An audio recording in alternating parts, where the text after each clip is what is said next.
नमस्कार साथियों, स्वागत है हमारे यूट्यूब चैनल पर। आज हो गया 11 जनवरी। आज की इस वीडियो में देखेंगे एसएससी जीडी में पूछे गए फर्स्ट शिफ्ट में मैथ के क्वेश्चन को। क्वेश्चन नंबर पहला है साथियों, ये सभी प्रश्न एसएससी जीडी में पूछ लिए गए। चलिए इसका आंसर बताइए, कौन सा ऑप्शन राइट आंसर होगा। देखिए, इतना इतना और इतना का महत्तम यानी एचसीएफ एक्स है, ठीक ना, और एक्स अंकों का गुणनफल कितना होगा, ये आपसे पूछा गया।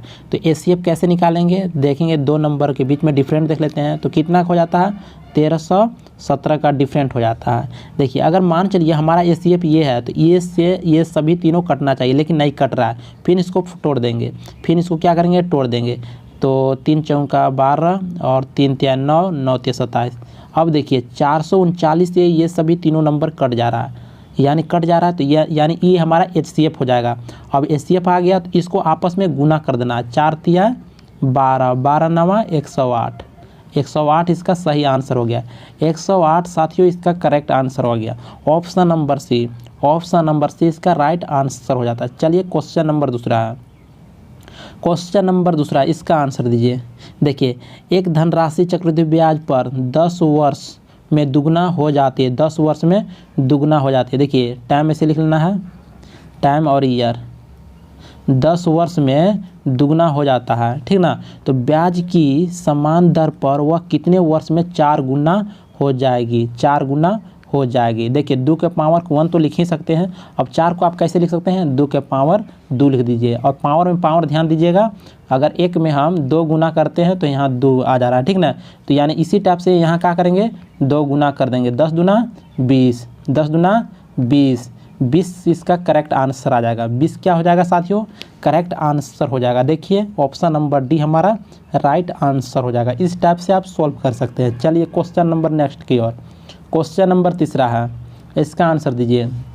देखिए, वह सबसे बड़ी संख्या ज्ञात करें जिसके द्वारा इतना इतना और इतना को विभाजित करने में प्रत्येक मामले में समान शेष रहे, ठीक ना।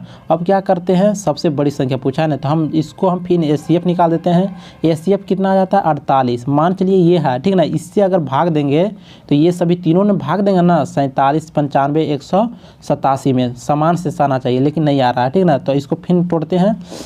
अब की क्या करेंगे, कितना सब कर देते हैं, इसको हम 3 से देते हैं। 16 तिया 48। अब ये 16 भी नहीं हो सकता है, ऑप्शन देखिए इतना छोटा छोटा है, तो 16 को भी तोड़ेंगे। फिर क्या करेंगे, यहाँ से क्या करते हैं, 2 से 8। अब देखिए बड़ा, तो 8 से, देखिए 8 भी नहीं है ऑप्शन में। चलिए अभी छोड़िए, 8 को भी तोड़ देते हैं। तो 4 दूना 8, मान लीजिए यहाँ पे 4 है, मान लीजिए 4 आ गया। अब 4 से भाग देते हैं 47 में, तो 3 से समझ आ रहा है। फिर 95 को हम भाग देते हैं 4 से, यहाँ भी 3, और 187 को भी 4 से हम भाग देते हैं, तो 3 आ रहा है, यानी 4 हमारा राइट आंसर हो जाएगा साथियों। 4 से हम भाग देते हैं तो सब में यानी 3 शेष बच रहा है, ठीक ना। इस चलते हमारा आंसर हो गया ऑप्शन नंबर बी, यानी 4, ठीक ना साथियों। अगर अभी तक हमारे चैनल को सब्सक्राइब नहीं किए तो चैनल को भी जरूर सब्सक्राइब कर लीजिएगा। चलिए क्वेश्चन नंबर नेक्स्ट है, इसका आंसर दीजिए। सभी दोस्तों को कमेंट बॉक्स में आंसर आना चाहिए। इसका सही आंसर क्या हो जाएगा बताइए। देखिए क्वेश्चन क्या कहता है, कोई धनराशि 12% वार्षिक ब्याज की दर से कितने वर्षों में दुगनी हो जाएगी। यानी प्रिंसिपल, देखिए प्रिंसिपल अमाउंट, एक प्रिंसिपल 1 है, तो अमाउंट कितना 2, ठीक ना। तब यहाँ पे देखिए कितना का, 1 का, ठीक ना। तो क्या निकालना है, क्या पूछा है, कितने वर्षों में दुगनी हो जाएगी। तो क्या होता है, 1 पर, ये 1 है ना, 1 पर प्रिंसिपल ले लीजिए यहाँ पे, और गुण्य क्या करते हैं 100 कितना परसेंट, देखिए 12%। इसको आप काट देते हैं तो कितना हो जाएगा, यहाँ से काटते हैं 25 चौका 100, 3 चौका 12, इसको 8 त्रिकी 24, 8.1/3 हमारा करेक्ट आंसर होगा।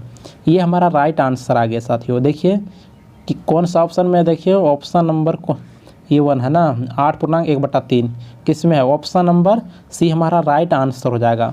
अभी तक हमारे चैनल को सब्सक्राइब नहीं किया तो चैनल को भी सब्सक्राइब कर लीजिएगा। चलिए क्वेश्चन नंबर नेक्स्ट की ओर। चलिए इसका आंसर दीजिए।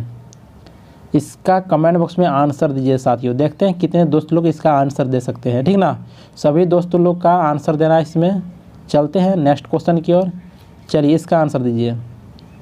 इसका सही आंसर क्या होगा, सभी दोस्तों को कमेंट बॉक्स में आंसर देना है।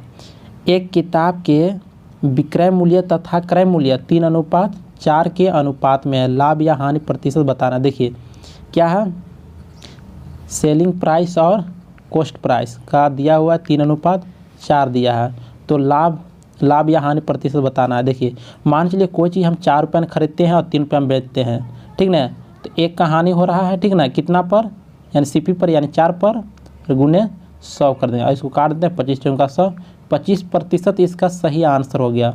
25% इसका सही आंसर आ गया।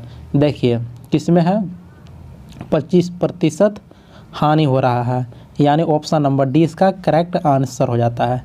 चलते हैं नेक्स्ट क्वेश्चन।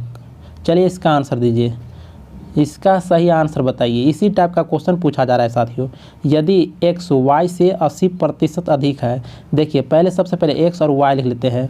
y से 80% अधिक है, मान चलिए y 100 है, तो x कितना हो जाएगा, 180 हो जाएगा। अब देखिए यहाँ 0 से 0 ऐसे काटते हैं, 9 दूना 18, 5 दूना 10, यानी 9:5 रेशियो में ला दिए हैं। y x से कितना प्रतिशत कम है, x से कितना प्रतिशत कम है, तो देखिए 9 से 5 में, यानी 4, ठीक ना, 4 होगा कितना पर, 9 पर, और गुने 100 कर देंगे।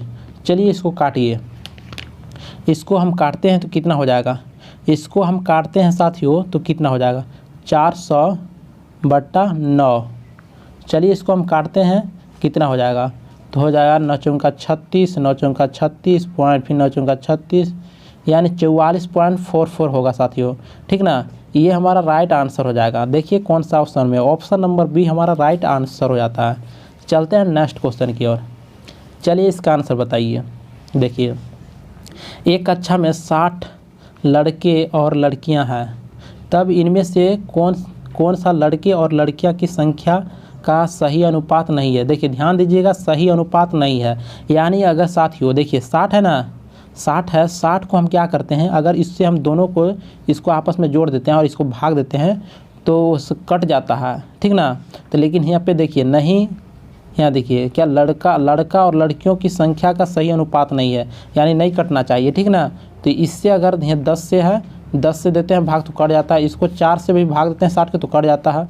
अब देखिए 5 से भी देते हैं इसको जोड़ के आपस में तो ये भी कट जाता है, लेकिन इससे हम जोड़ते हैं 7 से भाग देते हैं तो नहीं कटता है, तो ये सही अनुपात नहीं होगा। ऑप्शन नंबर ए इसका करेक्ट आंसर हो जाएगा, ऑप्शन नंबर ए इसका सही आंसर हो जाएगा। चलिए नेक्स्ट क्वेश्चन की ओर, इसका बताइए।